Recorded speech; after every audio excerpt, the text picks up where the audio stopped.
দেখো বন্ধুরা, আমসত্ত্ব করেছিলাম, দুটো থালাই করেছিল দেখালাম তো। সেদিনকেই বৃষ্টি শুরু হয়ে গেছে, রোদ্রে দিতে পারলাম না, ফ্যানের হাওয়াতে শুকালাম, তাই ভালো হলো না। তা আজকে একটু রৌদ্র হয়েছিল, তাই একটু দিয়েছি ছাদের ওপর, তাই একটু তুলতে পারলাম। ভালো হয়নি, কিন্তু যা হয়েছে নিজের হাতে করা একটা অন্যরকমই ব্যাপার। আর কয়দিন পরে বেশি রোদ্দুর হলে দেব আবার।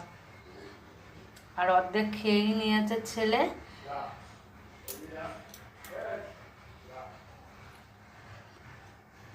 এই কটা হয়েছে।